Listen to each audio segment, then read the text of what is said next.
The Disorganized Wizards Club podcast is sponsored, as always, by the Wizards Tower here in Ottawa. Check them out at wizardstower.com for all your Magic single needs. Pre-orders for Throne of Eldraine are live.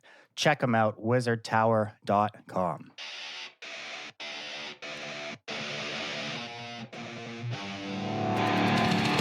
Welcome back to episode 147 of the Disorganized Wizards Club podcast. My name is Alex. I'm joined as always by Adam. Hello. And by Cam. How's it going? And we're a group of Ottawa-based players that play just about anything and everything we can qualify for. We talk about decks, tournament stories, just about anything to help you and ourselves get better at Magic. Definitely. And joining us this week for this week's episode, we've got a good friend of ours, Dylan, on the show. How's everybody doing out there? Out there in Radio Land. Dylan's going to be joining. 1773. Dylan's joining Adam to head over to SCG Syracuse this weekend, so we thought he'd be a good person to jump on here and talk some Legacy this week. Yeah, I come out about every 6 months for a Legacy tournament. Come out of hibernation, don't do terribly well, but have a whole lot of fun. Yeah, Dylan noted eternal format expert. We were talking vintage last night. It's been a while since I've talked vintage with anyone. Yeah. Oh, yeah. This Dylan, noted power holder and vintage player. Incredibly powerful wizard. Super powerful. Level 8 fireball, yeah. So, yeah, we're going to make the trip out. We've been testing different decks, jamming a bunch of games. A former guest on the show also is coming down with us, right? Yeah, so we've been testing decks all week, different decks, playing a lot of Legacy games, theory crafting about how the format shakes out. I think the Legacy format's in a really interesting sort of meta position right now. It's sort of in a what's the, what is it? Rock, paper, scissors, lasers. What's the fourth, There's a fourth deck here. So, because it's in a really weird position where Depths is one of the best decks right now. Just Turbo Depths, trying to make a 2020 real fast with Elvish, what's it called? Reclaimer. Yeah. And that deck's very good because it beats the 4-color control decks. Because when you're casting an Astrolabe, and then your opponent makes a 2020 indestructible flyer on turn 2. and you played basically a prismatic omen. Exactly what you want to be doing with your life. Yeah, and your deck has Liliana's Triumph, and then Fatal Push and Abrupt Decay and Gulligan's Command. You just can't answer it, right?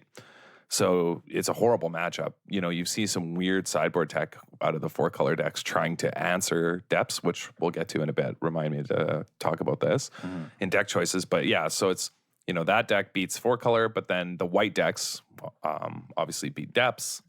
Yeah, your Stoneblade variants playing Swords of Plowshares, Miracles. Karakas, Miracles, and things like that, or your answer to the Depths decks in Legacy at the moment. Yeah, and then also you have Combo, which is just a huge boon recently in Legacy. And it's also, 4-color is just not very good against Combo. Now, you play a couple ways of interacting with their hand, maybe a couple hymns, but overall you're playing 5 to 7 cards that interact game 1, which when your opponent's playing Dark Rituals ad nauseum, doesn't do a whole lot, it turns out. Yeah, exactly. And then, post-board now, I've been talking about this, I think, that addition of Veil of Summer is just incredibly obnoxious out of the Storm decks. It's very difficult for a lot of these decks to answer. It's incredible for the Storm decks. I don't even think they need to play Xanthid Swarm anymore. No, Veil, I think, should just straight up replace Autumn. Autumn should replace the Xanthid Swarm. But the other thing that's going on is it's really good because a lot of the decks that we're trying to Thoughtseize out the Storm decks are decks that are trying to apply pressure as well. So kind of more like your Dead Guy Ale, your junk-colored mid-range decks and your Jund decks, which you're playing was Thoughtseize plus pressure, doesn't work anymore against Veil of Summer. Yeah, it's really obnoxious. And then the deck that still does well against Combo in this sort of weird, this eats that, that eats this meta that Legacy's in right now are obviously the Delver decks with Stifles, right? They're still going to just absolutely smash these combo decks. Veil of Summer or not, they're done. They're not beating Delver decks with Stifle. That's just never something Storm has been able to do, and they never will. It's just a truth of the world that Stifle just smashes. Not all of them play Stifle, right? You see some people, and a lot of it is just for they want to play, Ren and 6 main is sort of just grind you down. If that's the case, Dylan and I also talked about this in some card choices. I think people, if you're going to be relying on Ren and 6 and Wastelands, you should play Ghost Quarter, right? Yeah, everybody's playing 4 Wastelands, and I would actually lean towards 3 Wastelands, 1 Ghost Quarter. The average Legacy deck plays 3 to 4 basics, kind of the exception being your blue-white decks sometimes play 8 because they're kind of lunatics. But at some point in the late game, that Ghost Quarter is actually just going to be a strip mine against the majority of your opponents, and you'll be able to just take them off the 4 basics they have in play with their Astrolobes, and then their 4-color deck doesn't look very good. Yeah. You can take away their snow color lands, right, and just keep pounding their basics with Ren and 6 Ghost Quarter. Yeah. So if the game goes long, you can actually still choke their mana with Ghost Quarter and Ren 6. So I think that playing 3 Wasteland and a Ghost Quarter is actually a really interesting strategy. Especially given that I feel as if the 4-color Delver decks and a lot of the Delver decks now aren't trying to kill you as fast, it feels like. They're not sort of the same way of pressure. They've slowed down a lot. Yeah. No, the inclusion of Ren and 6 is really, they've slowed down by your turn or two. Because in the past, your stock creature list was 4 Goyf, 4 Delver, 4 Nimbo Mongoose, was the creature base of your Rug Delver deck for, let's say, 5 to 6 years now. But now when you look at lists, you see a couple True Names pop up, a Hex Drinker shows up occasionally, there's some Dreadhorde Arcanist showing up. They've really slowed down like their kill turn by your turn or two with the addition of Ren and 6. But it's made them slightly better against the non-combo matchups, right? Like, it lets them have a little bit more game against the 4-color decks, where previously they would not have had really much of a game one whatsoever. Yeah, because the 4-color deck just plays a Baleful Strix or a Codal, and you feel really bad. None of your creatures do anything, and you just die, and then you have to draw a card. Like, the 4-color deck when you play against creature decks with the 4-color deck, it's kind of laughable. You just sit there with 7 cards in your hand the whole time. Well, they're struggling to top deck a creature and play one at a time. In our testing, that's sort of what happens. If they have a good start, Obviously, you can get tempoed out by any Delver deck, no doubt. Yeah, some combination of Daze and Force of Will, you can always be on the back foot. But yeah, trying to cast a Termagoyf and getting through your opponent's Baleful Strix when they have 7 cards in their hand is not where I want to be. Yeah, so I'm a little concerned about just the number of Baleful Strix that show up right now in Codal, Icefang Codals. In Legacy, that I'm a little nervous about playing Delver. I'd thought about it. I'm still considering actually playing just Rug Delver, not 4-color, just straight up Rug Delver and trying to go for people's terrains this weekend. Yeah. Something we've considered because we actually, in our testing, sort of think that, Ant is secretly one of the best decks by a lot. They've just gotten so much better by sort of how the metagame is right now with all these 4-color decks. Stoneblade's moved down on Spell Pierce main. You know what I mean? Yeah. The number of Spell Pierce main, if you pull up all these lists, right, it's shrunk enormously. People aren't just not playing the same amount as they used to. And I was a big fan, if you remember, of playing just 4, right? Yeah. For the longest time, I was always a fan of 4 Spell Pierce in my blue decks because you want to be able, in Legacy, to interact on the stack as early as turn 1. But when you're playing against these 4-color decks or these Hogak decks, just interacting on the stack is not where you want to be. Like, you're sitting on a bunch of Spell Pierces in your hand and your opponent plays a Dark Depths as their land for the turn. It's just the complete opposite of what you want to be doing. So you need to trim on some of your interaction on the stack and find more ways of interacting with lands or with the permanents in play, however you want to go about that. Yeah, and so this has just put Ant in a way better position than it normally is. And then that with the addition of Veil of Summer just, I think, makes the deck incredibly scary. Yeah. So I'm a little nervous, actually, if I do register 4-color, and if I thought there was going to be a lot of combo this weekend, I would consider Rug Delver. I'm still deciding on what deck to play. I'm still actually considering Stoneblade too, because I think Stoneblade actually answers sort of all of these things other than it has a rough 4-color matchup. Yeah. I'm jumping on the Stoneblade train this weekend. This will be the first Legacy tournament without Thoughtseize in about 5 years for me, so that's going to be really weird. But I think Stoneblade is probably the most consistent deck with the closest matchups across the board. Because even your bad matchups, I don't think you're just a dog to lose. You might be on the back foot against something like a 4-color deck, but the game's not just over when you sit down across from your opponent. Except for Dredge. Except for Dredge, unless you're Adam Ben. But we can't all be that lucky, so. That's what I was saying. That is what I'm saying. But yeah, I mean, you got Force of Will, True Name, You have a puncher's chance in every single matchup. You can't say you're out, Yeah, no matter what's going on, you might just play a True Name on turn 3, and then your opponent on turn 8 just dies to a True Name Nemesis. There's always that option. It's not particularly common like it used to be. Hence, you see things like Plague Engineers in the main deck because people don't like losing a True Name. Oh, they hate it. for good reason. But at the end of the day, you're not just dead to anybody, because if nothing else, True Name on turn 3 still does a lot of work. Yeah, I feel like blue-white decks are essentially the modern Jund of Legacy, you know? They're not nuts, but they sort of have okay matchups across the board. It's famously, that was like Jund's appeal for years, right? Was, well, it has a 50% matchup versus the field. And I think it sort of feels that way when you play blue-white. You're sort of, well, you have swords, force. You know, how bad can it be? It can never be bad, right? And you just got to sort of skew your deck list to have a shot versus what the meta looks like currently. And I think we've done a pretty good job of that as far as, you know, moving away from the waste and putting Caracas main, which I think helps a lot. Vendilion Clique comes in every matchup post sideboard anyway, so we're just playing one main. Removing the Narsets was good for us. Yeah, I never actually tested the Narset because I've seen so much of that card in Modern. And in Modern, it's basically never been anything other than a blank. And I was trying to figure out why in Legacy it would be anything else other than a blank. So yeah, it's not. I don't know. Although Ron was saying like he lost to it constantly and he could never beat it. But then again, he also went, what is he, 0-11 now in testing? So shout out to Ronald, who this morning called himself a Mongoloid and asked why he's 0-11 on Moto. And I don't have a good answer for him, unfortunately. Yeah. So I feel like he already knows. Yeah.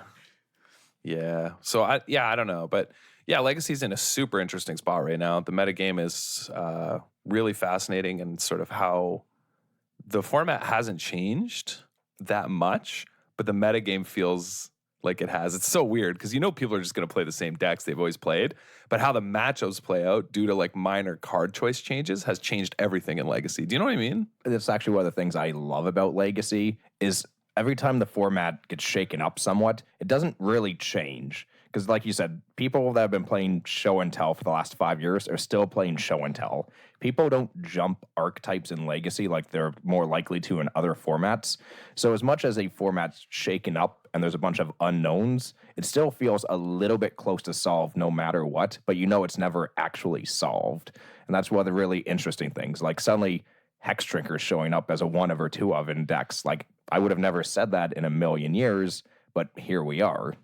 Right, yeah, and just sort of how matchups end up playing out due to a single sideboard change, right? Just single sort of main deck changes and selections can completely warp matchups now, you know? Like the addition of Wrenn and 6 has changed the entire game plan for Delver decks, but they can still sort of play their old game plan. You know what I mean? It's just these minor changes that sort of keep the format fresh. There's still a tempo Delver deck, but they've changed cards, they've changed their kill turn by maybe one or two, but they still play a very similar style. It's just a couple cards have changed. It's changed a couple matchups, but it's still Delver at the end of the day. It's really fascinating. Yeah, one of the only real new decks is Check Pile, but I mean it's a couple years old now since Leovold, right? Yeah, and the 4-color decks are essentially just they don't have Death Right anymore. Yeah, the 4-color decks really again are just the 4-color mid-range style decks that they have been. A couple of things have changed, like Astrolabe is like the new toy that everybody's excited by, and it really does make your deck's mana that much better. Like playing Astrolabe and being quote-unquote wasteland-proof is ginormous, but at the other day, it's still a 4-color Jace, Leovold, Snapcaster, grindy mid-range deck. They've just changed a couple cards, but it's still, it's 4-color pile that we've seen for the last 3 or 4 years. Yeah, I think one thing if you're sort of getting into or thinking about how to build a deck in Legacy and your deck choice too, one of the interesting things right now is that Wasteland is currently at its strangest position it's ever been in Legacy. I mean, Wasteland's always a 0 or a 10. It's kind of always that way as a card. It's always just like insane or medium. But it's in such a weird spot right now in that so many decks that traditionally weren't Wasteland proof are becoming Wasteland proof. This is the biggest shakeup to me in recent years in Legacy with the addition of Prismatic, Vista, and then Astrolabe has really changed Wasteland, which used to be like a staple of the format that went in multiple archetypes. Suddenly is not showing up in archetypes, and then even the traditional good archetypes like Rug Delver, Wasteland's not as good as it used to be in that archetype. Exactly, because you're slowing down a bit. You want a Wrenn and 6 on 2, which is a green-red card. So, you know what I mean? It just changes what's happening. But you still need to play some number of copies because there's still lands, there's still depths, which if you don't have a way of interacting with depths, it's a combo deck and you're going to die on turn 2 or turn 3 sometimes. So you still want access to Wasteland, but then there's matchups where Wasteland should be awesome and it's actually just a colorless land in your deck. Well, yeah, there's something so funny about Arkham's Astrolabe, making the 4-color deck essentially not immune, but they don't care about Wasteland. You just don't. I've been playing the deck for the last week. You just don't care about Wasteland. It's so funny. It's so weird. You're like, okay, I'll just go fetch my basic island and my basic swamp.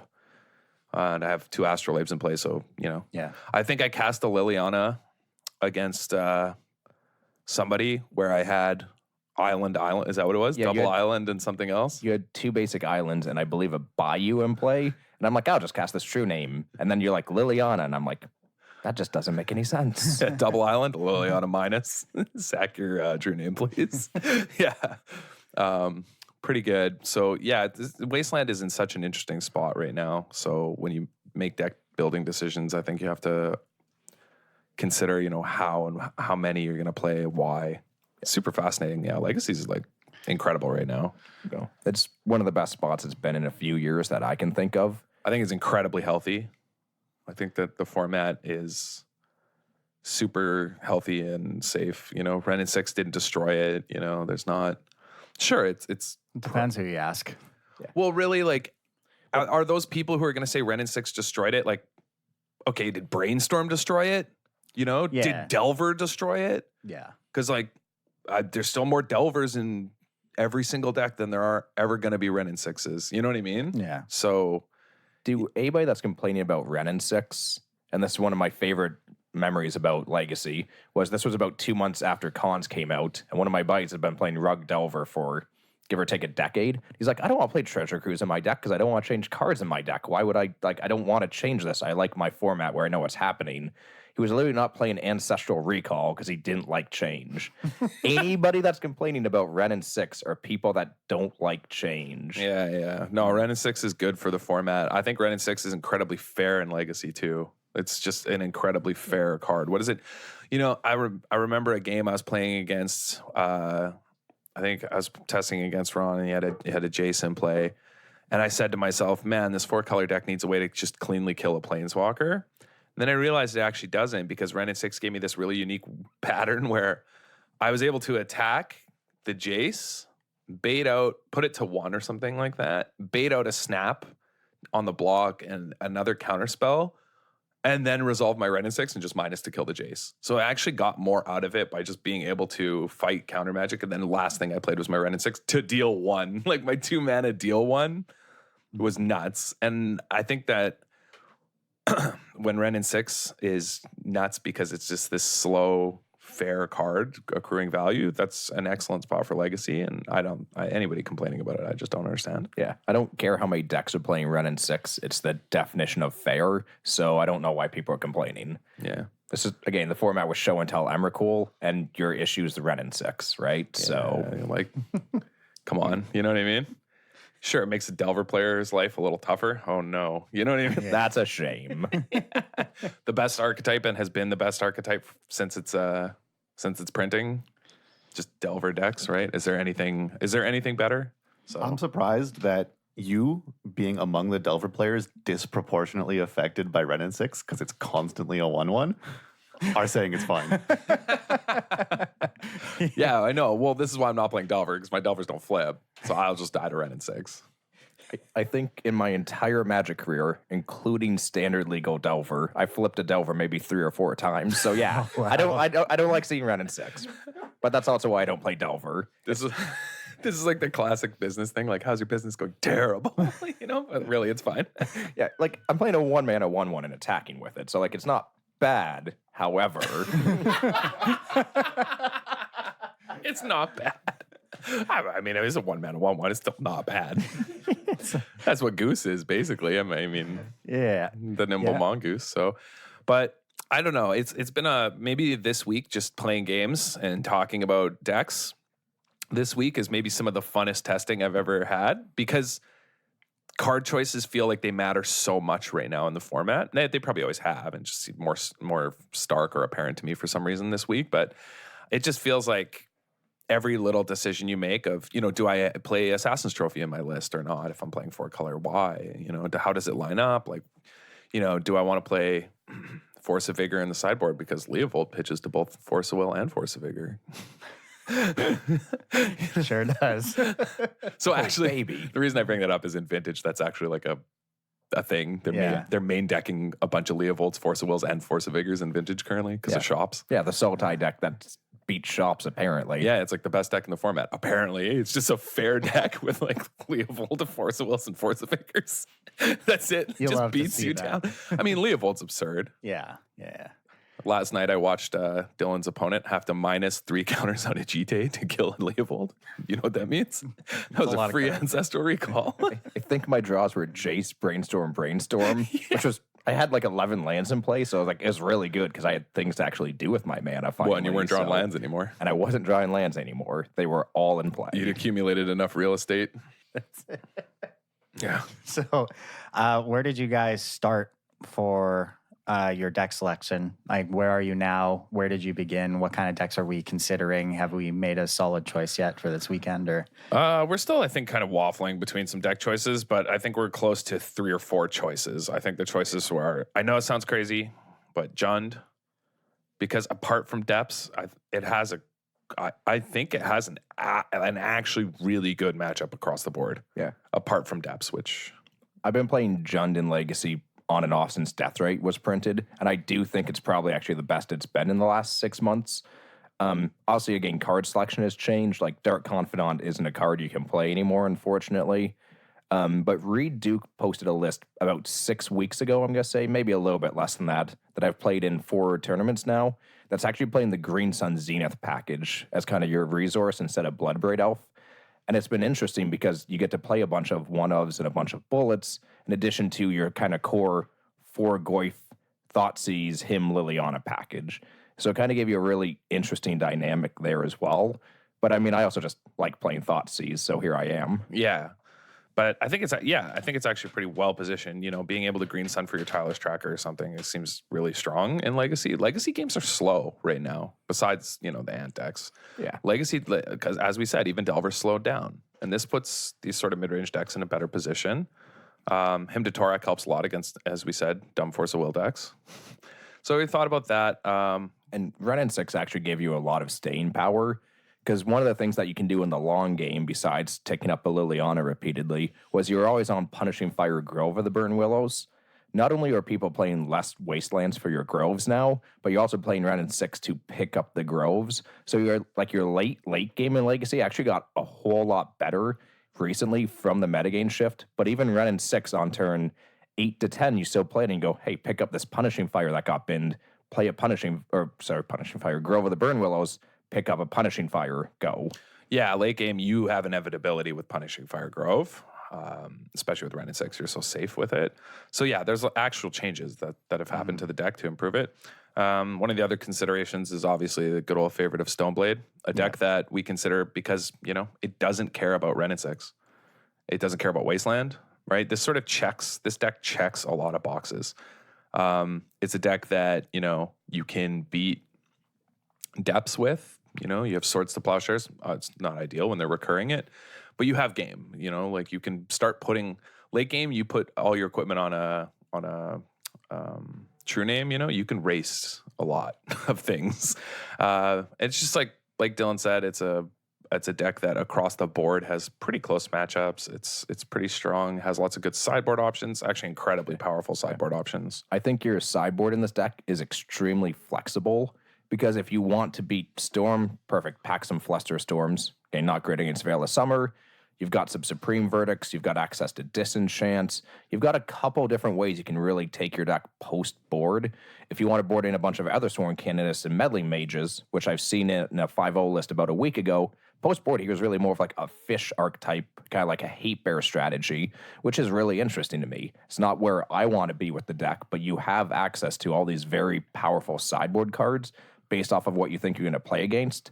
And then you also play 4 Brainstorm and 4 Ponder. So you don't feel bad about playing 1 Rest in Peace in your deck because you have 8 different, plus Jace, you have 10 different ways of kind of digging into it when you need to find that card. Yeah, with Stoneblade, you have such incredibly powerful sideboard cards, and you can almost always find them. You know, there's never, if the game goes long enough, you will see your sideboard cards with blue-white. I mean, I played this deck a ton. That's just how it always goes. So yeah, just the level of consistency. I think the Hate Bears package is super interesting. You know, bring in meddling mages, and you know, you have Containment Priest, meddling mage, Aethersworn. You know, you can have all these, Hate Bear pieces. I mean, you can play Dovin's Veto on the sideboard, which I think is really well positioned. I mean, you could play with copy main. I'm gonna play a copy main deck if I play Stoneblade. So because it's just so powerful in Legacy, just that they can't interact just matters so much, right? Until they Veil of Summer your Dovin's Veto, which is obviously the biggest beating in the world. Yeah, well, you can't win them all. Yeah, can't win them all. But anyway, so this is a deck that I'm going to add that to my. Sorry to cut you off. I'm going to add that to my bingo card for the weekend. So cast Dovin's Veto, get Veil of Summer. Get summered. Yeah, it's on the bingo card now. Yeah, nice can't be counter clause. Yeah. So it's just a safe deck that sort of checks a lot of the meta boxes we talked about, right? Which is wasteland proof. Good against almost everybody. Yeah, it's not a free win deck, so to speak. You're going to have to earn all your wins. This is what actually playing John Modern feels like, in my opinion, when you play this deck. And I like that deck, so. Prismatic Vista, to me, is the big gain that kind of drove me towards this deck. Outside of, Adam talking about it and doing well with the deck, is Prismatic Vista is, again, a big game changer. It's almost the best fetch land ever printed, especially in a deck that's going to play more than 4 basics. Like, most blue-white lists are on 7 to 9 basics, so it's basically free at any point in time, and it's the best fetch land available. And if you really want to be a third color with this deck, like, I've been toying with the thought of maybe I want to be Esper Stoneblade. I don't think I'm going to, but I've been toying with the idea. Then it's really easy to add a couple black sources to the deck, and you can just fetch a basic swamp, be wasteland proof, and you always have access to those black cards. Yeah, no, Prismatic just changes deck completely. It's made it so good, and people aren't even experimenting with the 3-color builds that Prismatic would let you get away with, in my opinion. You can do so much with this deck with the mana base, and I would like to see people venturing out into that. The problem is we had this conversation in testing of, well, we should play Lingering Souls. It seems like nuts versus 4-color, right? Because in Miracles can never beat that card. And then we're like, oh, wait, never mind. Nice Merit Lage token, though. That's why I want Lingering Souls. They block you all day. They just play Plague Engineer. Yeah. You just lose. But, historically, Miracles, for example, is a deck that could actually not beat Lingering Souls. Like, the game is over from 1 to 2 copies of Lingering Souls. It's actually so hilarious. Even when Miracles was at its peak with top, Counterbalance would just fold. Why was that? Because they can't block flyers because they play Snapcaster Mage. Like, you could easily kill their Jace or whatever they had to generate value. And at the end of the day, Sensei's top plus Counterbalance never actually won anybody the game. So at some point, you would sneak your Lingering Souls through. You'd have to terminus 2 1/1 flying tokens, and then you would flash it back for 2 more 1/1 flying tokens. And what are they going to do? Swords, snap swords? Okay, play my next Lingering Soul. You know what I mean? They use so many resources just to deal with Lingering Souls that they can't deal with anything else. So yeah, Lingering, and they don't have 3s when they had top Counterbalance. They just don't play 3s. That's why they'd board in Wear Tear a lot of the time against CMC 3 decks, because they need the combo of those, you know what I mean? All right. Or when they changed that. When did they change that? I can't remember. Yeah, I think at the time when top was still around, Wear Tear was a 1 and a 2, right. which is why it was so good. So like it would counter 1 and 2s, and then it was some standard set where they printed new split cards. I forget which set particularly, but it changed Wear Tear to a 3. They changed it with Amonkhet, I'm pretty sure. Yeah, so it was a 3 everywhere unless it was one of the halves on the stack, and then it was the CMC of the appropriate half. Yeah.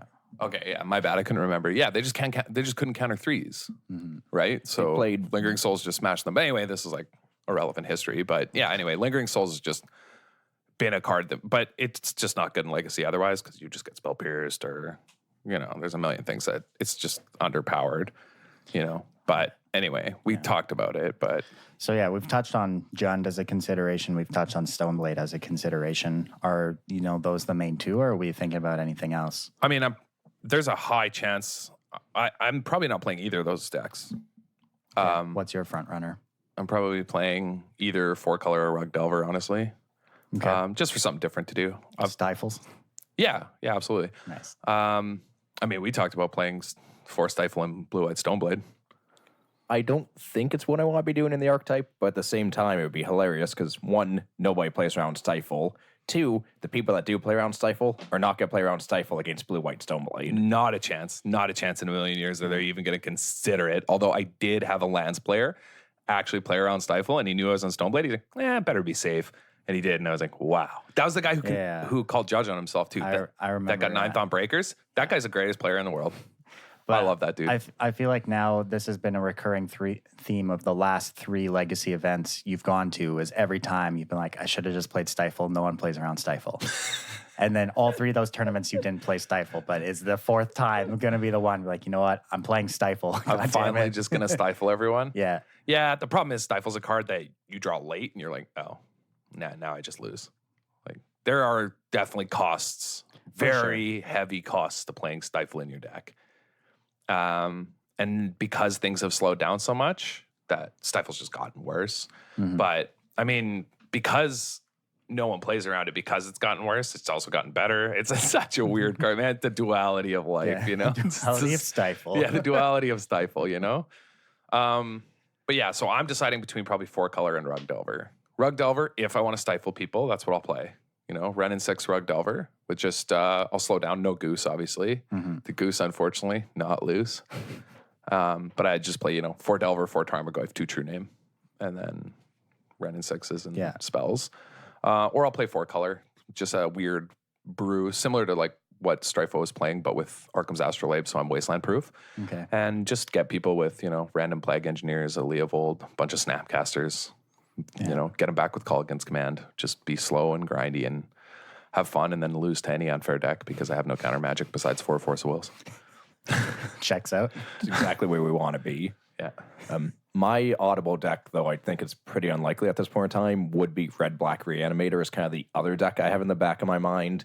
You kind of fall into that category of sometimes you get free wins because you go like discard spell, Lotus Petal, Dark Ritual, Entomb, Reanimate. It's like, was that turn fun? It was fun for me. And then there's times when you like mulligan and you're like, well, I'm just gonna like shrug my shoulders and hope my opponent's not playing blue. And your opponent's like Island Go, and you're like, cannot beat Spell Pierce, cannot beat Force Will, cannot beat Spell Snare, and because it's post board, I also can't beat Surgical Extraction. This feels great. Yeah, it's a glass cannon deck, but obviously incredibly powerful and been doing really well in events recently. There's a Canadian player who's been putting up some really good results with Reanimator online. So yeah. The other thing that I have against this deck overall at the moment is there has been a tick up in Karakas, and then I don't think your depths matchup is particularly good. Like putting a Grizzlebrand into play and then your opponent makes a 20/20 flying indestructible is a little bit on the awkward side. You could say that. So I'm not in love with that thought, but again, yeah, at the end of the day, you're a terrible Grizzlebrand deck. There's going to be games where you're just like, well, my opponent didn't have any relevant anything whatsoever, and they died. So, well, you just Ashen Rider their 20/20. Right, you put Grizzlebrand into play on turn 1, and then on turn 3, we also put the Ashen Rider into play because that's life. Like, yeah, magical Christmas land. Yeah. Check my P.O. box. Where you think I've been, Dylan? Well, you haven't been flipping your Delvers, so I didn't think you were there. Something's got to work out for me. So, yeah, there's lots of options. I think probably by tonight or honestly when we get to the hotel on Friday night, we'll lock in because I think we're just going to bring a bunch of stuff with us. Check into the Holiday Inn because where else would we stay? Drink a beer or 2, then write out a deck list. It's pretty typical for us actually at this point. But yeah, so I'm basically a lock for either 4-color or Rug Delver. And I think Dylan's a lock for either Stoneblade or Reanimator. Yeah, Stoneblade, Reanimator, and then based on how many beers we drink, maybe it's Jund. But we'll see how many beers we drink first. Yeah. Cool. So, yeah, but there's a lot going on. It's I think that these specific card choice interactions and sort of knowing what cards matter in matchups in Legacy is obviously way more important than even what deck you choose almost. Because anything can win in Legacy, right? It's like we said, I mean, a lot of decks just have Force of Will plus some backup, right? I mean, that's actually enough to steal games from anyone, right? You can always steal games. There's always ways. There's really obviously like incredibly hateful sideboard cards in Legacy. So making sort of specific card choices in your deck, I think, is more important, and trying to win in that way, right? Like we talked about playing Wastelands or not, the number of Wastelands you play.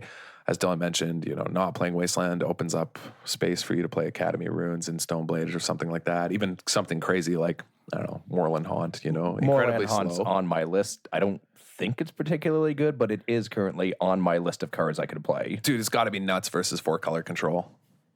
I mean, it's like Bitter Blossom, but you don't lose life. So, sign me up. Right. Like, it's got to be insane versus them.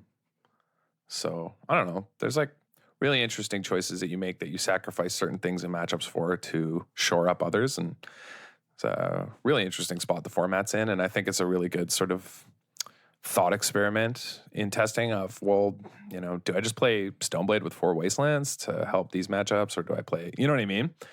You need to know what's going on in the format, and a lot of options that you can choose, and super rewarding, I think. Even if you do poorly, in an event, I mean, you get to at least test these decisions out. Yeah, just playing Legacy in general is the most fun you're going to have playing Magic. I don't care what anybody says. But yeah, even if nothing else and you don't do well, you come out of the ceremony and you go, well, I tried a Dovin's Veto main instead of a Spell Pierce. This is when it was great. This is when it wasn't great. And you kind of get to sit back and take a look and go, okay, so if we were to run this back tomorrow, what's the card change we could have made to kind of shore up the spots where we didn't do so well? And then you can also take a look and go, yeah, Clique plus Krakus was main. Am I maybe supposed to find a second Clique in the main deck maybe because it was that good in that many matchups? So, right. Like it always, it always shined. It was always, it was always really powerful when I did it, put my opponent under a lot of pressure. Evasion in Legacy is actually pretty big right now. So, yeah. I mean, there's so many decisions you can make right now depending on how the format shakes out. So I assume even just listening to this now, people who aren't super familiar with Legacy can probably feel like they have at least an idea of what's going on in the format of how decks play out, Yeah. Hopefully you at least know the pillars. And the great thing about Legacy is those pillars don't really change a whole lot. They're going to look a little bit different, but at the end of the day, still going to be the same pillars of the format. So, yeah, definitely. So I found it pretty interesting throughout that whole discussion how for sort of a lot of those lists or decks or archetypes that you guys were discussing, you identified various branches that shell can go. Dylan in particular noted that these archetypes are sort of perpetual but get tweaked by minor card choices. And as you were mentioning that, you also sort of discussed some of the costs of these choices. For instance, playing more Wastelands in Stoneblade mean that you can't support as many double blue spells like Clique. But if you want to play more Cliques, then they're good with something like Karakas, but this means you have to cut down on Wastelands and these sort of trade-offs. So I was kind of paying more attention to these sort of deck building aspects of this discussion because of our topic for today, which I have made some notes about. In the last few episodes, we talked about deck building costs. In particular, in the last episode, we had an example about Golos and Nexus and how I think those cards require different support in your deck, and so they don't actually play super well together. But we just kind of had a couple quick examples about like the costs of those cards and that they don't play well together. But I wanted to sort of elaborate on that topic of identifying costs required to support cards with some sort of extreme examples from Standard and Modern, because that's what I know. But I think it's also good, and I'm probably going to go back at some point after discussing this and re-listen to Adam and Dylan's discussion of Legacy, and there will be examples in there of cards they considered and what it means for other cards that they can or can't play alongside them. We want to talk about an interesting cost of deck building and Legacy before we move into your Standard and Modern examples, which I'm not going to lie, I'm not going to have a whole lot to say about Standard. My experience with Standard has been playing Adam's 5-color Golos deck this week on Arena. Well, then you've seen it all. I've seen it all. I have mulligan multiple hands where my basic mountain, double Casualties of War, like multiple times I've mulliganed that hand. Mulliganing is basically just drawing cards.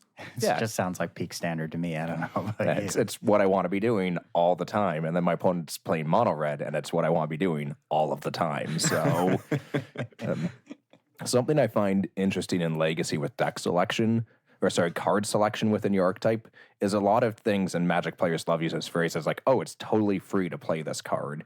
Like Astrolabe is the new prime example where people like, it's super free to play this card because all you have to do is change your couple of basics over to snow basics, and this card fits in your deck at a very, very minimal cost. Nothing's free in my mind, but there's a very minimal cost of playing that card. So I think Legacy is a lot more of like very thin margins on your card selection, where in Modern, when you think about card selection and what support things need, it's a lot more, there's a lot more required, where in Legacy, the threshold's a lot smaller, if that makes sense. Yeah, that makes sense. I think Arkham's Astrolabe is also an example of maybe a card with some of the least requirements imaginable. And again, this discussion, the examples that I'm going to go through are extreme examples. They are cards that require a ton of support, because discussing those types of cards make for an easy discussion. But every other type of card requires support. Just as Dylan said, nothing is truly free. They require support in some capacity, and the similar sort of steps of thinking through what support a card needs applies to anything, even those with, more subtle support. So I guess to kick this off, an example of a card that very obviously needs a lot of support and doesn't do anything on its own is Scapeshift. Yeah. Like, very naively, if you just show this card to a new player, they'd be like, wow, I can get the colors I'm missing. Like, it's just a color fixing card. So for a color fixing, for a 4-mana sorcery that quote unquote only fixes your colors to be good, it requires certain other obvious types of support to be in the format. The most obvious one is some sort of win condition in your lands. Something that Scapeshift can go and get in order to win. In Standard currently, that's Feel of the Dead. In Modern, it's traditionally been Valakut, still is Valakut, and some of these Scapeshift decks in Modern are including some copies of Field of the Dead. And so that's like the baseline support. Like, you're not going to see a Scapeshift deck unless you have some sort of effect like this, so that, the land can support your Scapeshift, you can actually produce a winning amount of resources. But then there's also sort of a secondary requirement that isn't, well, it's still pretty obvious, but that is that in order to produce, say, 7 lands with different names, so your Field of the Dead triggers, or have 5 or 6 mountains in play at the same time, so that your Valakuts are triggering plus your Valakut, that's like 7+ lands in each case. So in order for that to occur at a relevant time frame in each format, you need some sort of ramp effects. So you need a land that can be a win condition, and you need playable ramp effects for Scapeshift to be good. In Modern, there's a ton of them. You've got Search for Tomorrow and Farseek, and Primeval Titan's pretty good. In Standard, Growth Spiral is good. Circuitous Route supports your color requirements if you're playing Golos decks or just in general. So both of those requirements have been satisfied. And so then you might think like, okay, well, that's all Scapeshift needs. That's the obvious, this can make Scapeshift work. But then there are costs associated to having played your secondary costs. Like, if you're playing ramp spells, you need things that can catch you up from having taken turns off to play ramp spells. You need sort of stabilizing cards. In Standard currently, this is things like Hydroid Crisis, Time Wipe, Teferi 3, sort of, stabilizes the board, makes your opponent attack it, buys you some time. Time Wipe, obviously a reset. Star of Extinction, if you're playing red, a good reset. And in Modern, we see things like Courser of Crufix to gain you some life and sort of block for a couple turns. You see Anger of the Gods to clear the board. In both cases, they have these sort of things which don't immediately contribute to Scapeshift, but they help deal with the downsides of the ramp that you need to play Scapeshift. And I don't think if any one of these pieces were missing, Scapeshift wouldn't be playable. And so these are all costs of the card. And it's a very powerful card, but it comes with a lot of deck building costs. And that's why you see these decks constructed the way they are. I think this is actually a really good example to start things off because, obviously Scapeshift is a card that requires a lot of deck building costs, but some of the cards that you mentioned, like Field of the Dead and Valakut, that are cards necessary to play a card like Scapeshift optimally, or to the best of your ability, I guess, to actually win games with it. Those are also cards that require a pretty serious deck building cost as well. Field of the Dead being, you have to skew your mana base to have all these different lands with different names, which over the course of a normal game, you're not always going to curve out properly because maybe in Standard specifically, you have to play a lot more tap lands. You don't get the huge advantage. You most definitely do not curve out properly in Golos. Like, you don't get the check land, shock land bonus all the time because you have to vary all your different lands.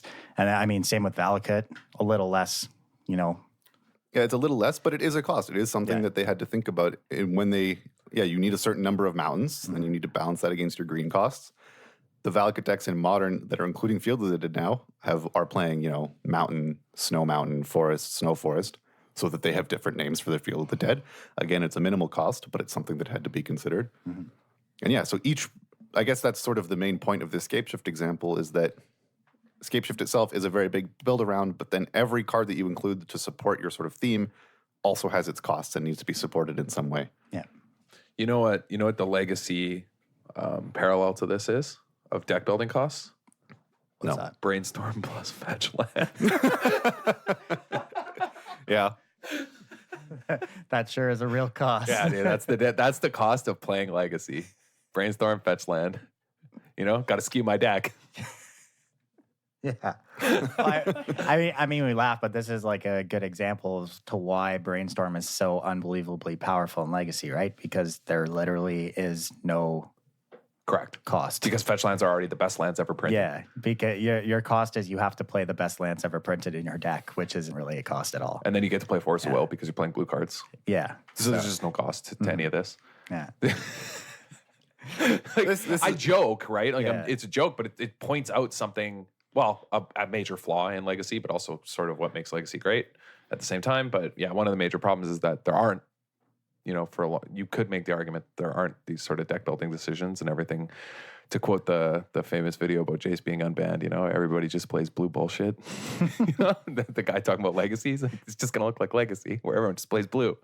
And yeah, that is lame. But, obviously our previous discussion, people are playing, wastelands in different numbers and all these things are happening in Legacy. But no, I was just laughing. I was just making a joke about the dominance of Storm and how much this is a good point to make about how you do have to build decks and how they put sort of constrictions on you. And when you're building a good deck for it to be efficient, like Cam notes here, it's not about just sort of, I want to play these cards. I like what they do. I think they're powerful. Well, power isn't just the only consideration, right? Like you have to think about how all these cards work in restriction and with one another and these particular ways in which you're taxed on doing certain things and how to best get around those restrictions and parameters in deck building. I think it's super important to think about. Yeah, exactly. Because Field of the Dead, jumping back on that, which is another example in Standard. Obviously, it's incredibly powerful in Standard. We have, entire decks that are built around just like making as many zombies as possible. But you have to weigh are the costs of putting this card in my deck and trying to enact this game plan worth the slower curve? Because if the format, goes back to mono red or hypo aggressive decks, like the cost isn't worth the benefit you're getting from building around a card like this, right? So it's just one of those things you have to consider.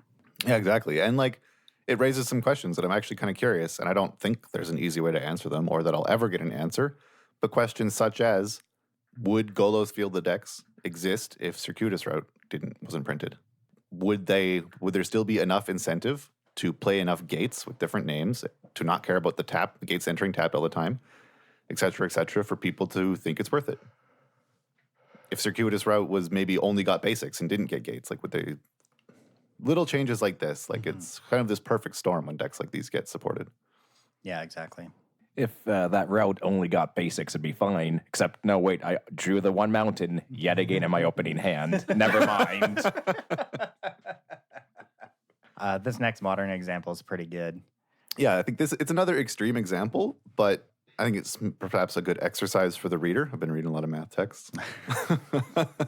Exercise for the listener. It's as Adam was saying, right? There are these powerful effects. You want to say, I want to play this card. And so you have to think through how it needs to be supported. And a very powerful card that perhaps some people would like to play and have been doing well with recently in Modern is Niv Mizzet Reborn. This is a 5-color, 5-mana, 6/6 dragon, which, it flips over the top of your library or something. You look at the top 10 cards, right, and you get to put a card for every guild combination. Unique color combination. Yeah. You get to put one in your hand. Yeah. So, let's list some obvious costs of playing such a dragon. 5 colors in your Right. mana You base. need to be able to hit one of each color on turn 5 to cast this thing, which means you need incredibly good fixing. So, this is supported recently by the addition of Arkham's Astrolabe. As Adam was saying, it lets you do wacky stuff with your mana base. You can have 2 islands and cast Liliana. You can have 5 islands and cast your Niv Mizzet Reborn. If my opponent ever has 5 islands and cast Niv Mizzet, I will retire from Magic. Just so we're on the same page. But in addition, Astrolabe has maybe put the support over the top, but 5-color and multicolor decks are also and have always been supported in Modern by the existence of fetch shocks. Also, this plays Birds of Paradise, which is a 5-color dork for 1 green. So, this deck has the required fixing in order to be able to support its array of various casting costs. And then that's the second obvious cost, is that for Niv Mizzet to be good, you need an array of various casting costs. If you put it in a mono-green deck with a bunch of Astrolabes, it's not going to be a worthwhile endeavor. So you need wide variety of casting costs in your deck so that it draws the maximum amount of cards, or that you maximize your chances to draw a lot of cards. But just that, having a wide variety, necessarily means that it discourages playing 4-ofs, because if you only play 4-ofs or 3-ofs, you can't get a wide enough variety of casting cost in your deck. So you're playing a lot of 1 and 2-ofs. Yeah, notably the version of the deck that won the Modern Challenge last week, the only 4-of in the entire deck is Lightning Helix And Astrolabe. and Astrolabe. Yeah. And I mean, And Helix, Prismatic Vista. Yeah, But yes. Helix, a nod to just Burn being very popular in the format, so that makes a lot of sense. But yeah, you have a whole bunch of cards, split between 1, 2, or 3 copies throughout the entire There's an Is It deck. Charm, there's a Dreadbore, Thought Erasure, Kaya's Guile, K Commands, Unmoored Ego, Safe Right Quest. I don't even know what that does. Gets a Forester of Plains out of your deck. Oh, I see. Yeah. When you're, Oh, it's just Flower. yeah. Okay. Yeah, but for You kids. a hybrid cost, so you can. Pick it. Flower is Flower a hybrid cost? Well, it's Flower and Flourish, so it would be Yeah, a yeah. green-white card. It is a hybrid. Yeah. Yeah. But anyway, there are all these like 1 to 2-ofs, sometimes a 3-of, but like a lot of sort of individual or small numbers of copies of cards. So then the secondary question you have to ask yourself is, what is the cost of playing playing a bunch of 1-ofs? Well, it's that my deck is inherently inconsistent. I am not guaranteed to draw the rare number of specific effects I need when I need them. I can't quite guarantee that I have a consistent game plan unless there is some sort of card that I can include in order to mitigate these costs, which is the 3 Bring to Light. This is a card that is every other card, and it adds a lot of consistency to decks with a bunch of 1-ofs. We've seen Bring to Light decks in the past that already played a bunch of 1-ofs. So this card sort of helps offset that deck building cost that Niv Mizzet inflicts of these sort of singleton copies of things. And so you get a masterpiece like this pile. I just want to chime in for 1 second looking at this guy's mana base. Because, like, a bunch of this makes sense to me because I see, like, 1 Temple Garden, 1 Stomping Ground, 1 Windswept Heath, 1 Wooded Foothills, like, kind of like almost 5-color, like, zoo mana base. And then I just glanced down and he's got 1 Ghost Quarter amongst his 23 lands. Yeah, because he's got 3 Ren and 6. Yeah. Yeah, that's not reality. There's no way that's reality in your Niv Mizzet deck. So What do you mean? You put the mana into into Astrolabe. yeah. Ah, Astrolabe saves all, but It's actually a 5-color land. it's actually funny. I got absolutely destroyed by this deck yesterday on Moto when I was playing Tron. In game 1, he just Bring to Lighted for a cast Dissident Mage and then just started flashing back Bring to Lights and Assassin's Trophies for free every turn and killing me. But then game 2, I got locked out by Ghost Quarter Ren and 6. oh. Just like killed all my forests. Little column A, little column B. Yeah, it was brutal. I was like, oh, deck's just a big, goofy mid-range deck. No way Tron loses to it. Actually, it's just like not good. You got like destroyed. It was crazy. But yeah, again, this is like a perfect deck building cost example because I mean, you look at this deck list and it's wild. Yeah. And I think these 2 examples, like Scapeshift decks and, say, Niv Mizzet Reborn decks, they're both centered and named after a particular card. And then it's pretty easy to sort of see how the rest of the deck has structured itself to support those cards. But the same sort of thinking can be applied to wanting to include a card in any archetype. Even the cards that are somewhat sort of standalone or self-supporting, you can still think through what other cards in my deck support playing this, or what other cards can I swap for things that do support playing this without sort of cutting the support out from other aspects of my deck. And then, so another point I had, this was kind of thinking through when cards need support and how to support them. But as Adam mentioned in his sort of joke/fact about Legacy, that Brainstorm Fetch supports all, you can also ask what types of decks or archetypes kind of sidestep these requirements. What types of archetypes can I put silver bullets or 1-ofs or fun-ofs into without having to really worry too much about their costs or supporting them or their downsides? And these are decks that have a lot of way, like they can see a large volume of cards. They can get things out of their hand when they're not good. They can look through a lot of their library to find what they want when they need it. And this is what Adam was saying, even when he was discussing Stoneblade in the first half of the show. Because you have Brainstorm, Ponder, Fetch, Jace, you will always find a sideboard card eventually, probably on time. So if there's a one sideboard card you want to play that you think is fun, or if there's something that maybe you want to include main, like a Dovin's Veto because you think it could be good, you will most likely find it when you need it. And so cards that see a large volume, or decks that see a large volume of cards like this, can kind of ignore sort of some of the previous discussion. Yeah, another good it can't ignore it completely. Like you can't put Escape Shift in your Stoneblade deck and expect it to be good. Ooh, challenge accepted, my friend. Challenge accepted. But cards that, I guess it's a different type of card that these type of decks support. And those are cards that are standalone good in narrow circumstances.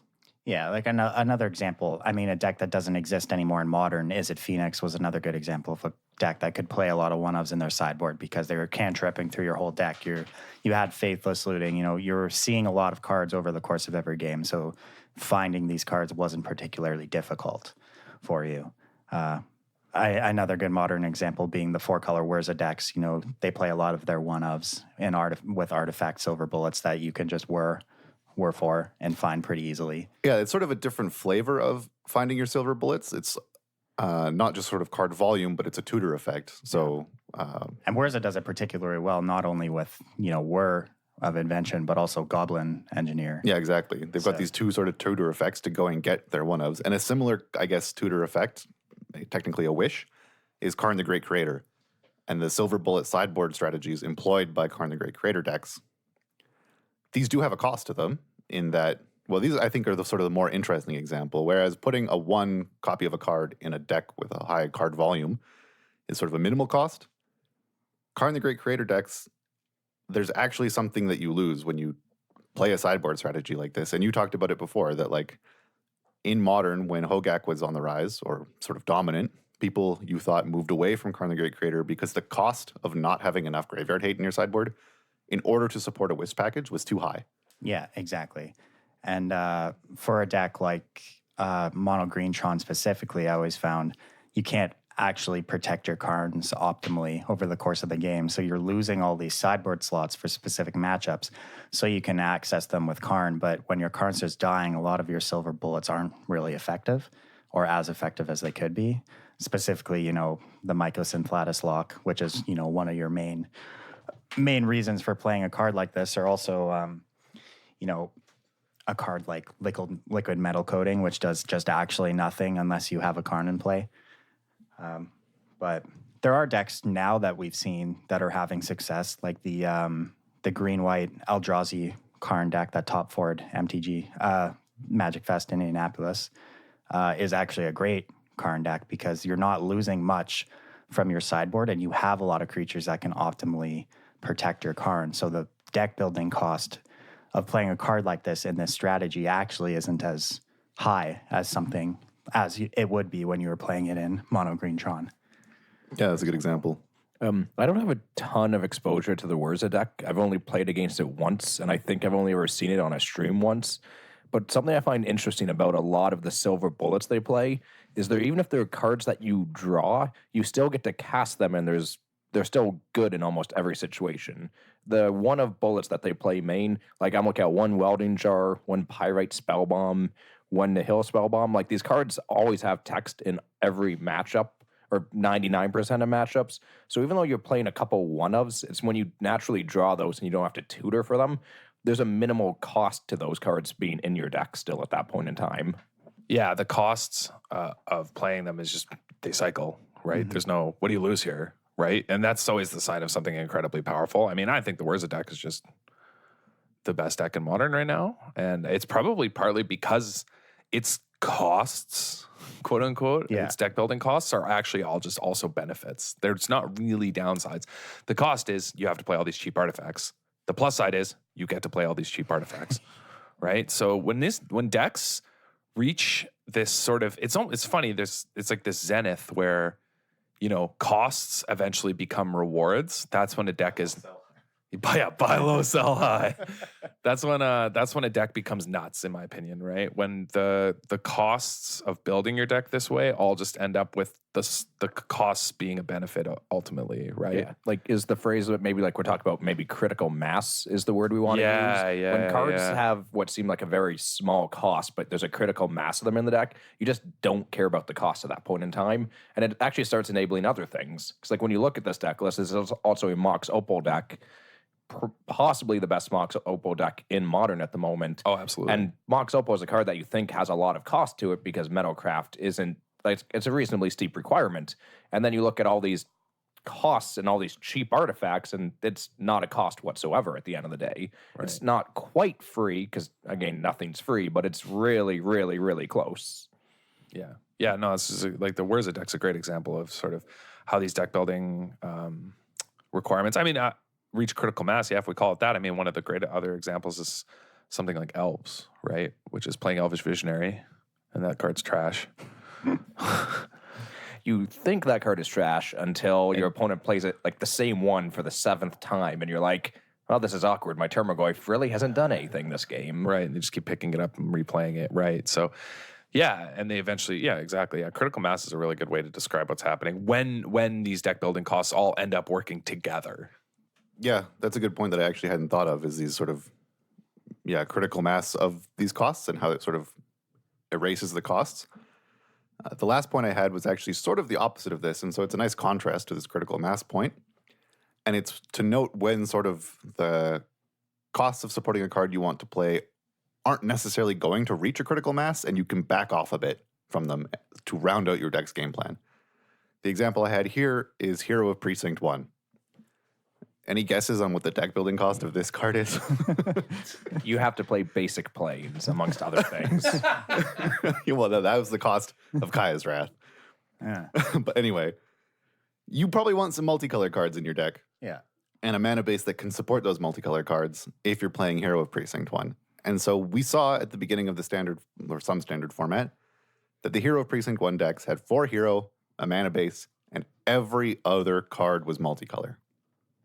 People they were arguing, do we play Basilica Bellhaunt or Elite Guard Mage or Tyrant Scorn or all these different numbers, because they were trying to sort of optimize a deck that only leaned into the cost of Hero Precinct 1, only played multicolored cards. But eventually, we saw that people realized, like, yes, this card needs some support to be good. It needs multicolored cards, but we don't have to go all in. We can back down from this a bit. And they started playing cards like Narset.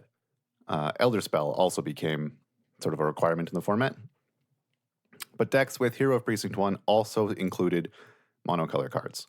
And so I guess the sort of lesson to be learned there is that if your strategy isn't going to reach a critical mass, once you know that it works and once you know it can be supported, then you want to sort of start dialing back. Because if you can support it the minimal amount, this leaves room in your deck to round out your game plan, to be able to attack or respond to different types of things that you wouldn't be able to if you were, say, only supporting Scapeshift or only supporting Niv Mizzet. And we've seen this in Scapeshift decks too. They are not only sweepers and lands and Scapeshift and ramp. They include things like Deputy Detention occasionally, which I guess you could say is a stabilizing card, but it's more sort of just a nice answer to some hard-to-answer threats, picks off planeswalkers, etc., that might not be threatening but are annoying. It's just good to keep in mind that once you know a card can be supported, you can back down from it somewhat to round out your deck. Right, you don't have to go all in, is what you're saying. It doesn't have to be as extreme. Not every single card needs to come with a 1/1, because also your hero's just not always going to live. Right? Like, your deck still needs to play a functioning game if Hero's not there. Yeah, that's the real lesson. Like, if you don't draw this card that you've built around, your deck should still function somewhat. And oftentimes that functionality comes from sort of supporting your card as much as needed, but then backing off. Yeah, that makes sense. But as like, if you're trying to brew around a new card that, you don't know if it can be supported, then start out by just going all in. Lean into it as much as you can, put in as much support. And if the games where you draw the card you're building around, it still isn't strong enough and it still doesn't work when you're doing everything you can to support it, then maybe the card's not worth supporting. But if as a proof of concept, this does work, then, dial it back and round out your other games. All right. Well, thank you all for joining the club this week. Make sure, as always, you check out wizardtower.com for all your Magic single needs here in Ottawa. Free shipping on single orders over $15. Pre-orders for Throne of Eldraine singles are online now. Go check them out, wizardtower.com. If you're going to be in Syracuse this weekend, go try and say hi to the guys. They'll be down there battling Legacy all weekend. That's right. And if you Go get some barbecue with your boy. If you want to support the show, check us out on Patreon, patreon.com/DWC Podcast. You can find us on Twitter at DWC Podcast 1, Facebook, the Disorganized Wizards Club Podcast. And however you listen to the show, whether it's Podbean, iTunes, any podcast app, leave a review, rate the podcast, share it with your friends. Everything helps this thing grow and bring it to new listeners. Thank you for joining us this week, Dylan. It's great to have you. Great to be here, Alex. Thank you all for listening. We'll catch you next week. You know, you mentioning Wizards Tower reminded me of something that in the Legacy discussion I just didn't have time to mention. Played in the Player of the Year tournament at Wizards Tower over the weekend. You did, yeah. Had a pretty bad result. Took a bit of a tumble. You know, the last 2 years I had the first place prize, only got the second place prize this year. So Huge rip. yeah, oof. No more number one True Spirit champion. No, just sitting in second. All right.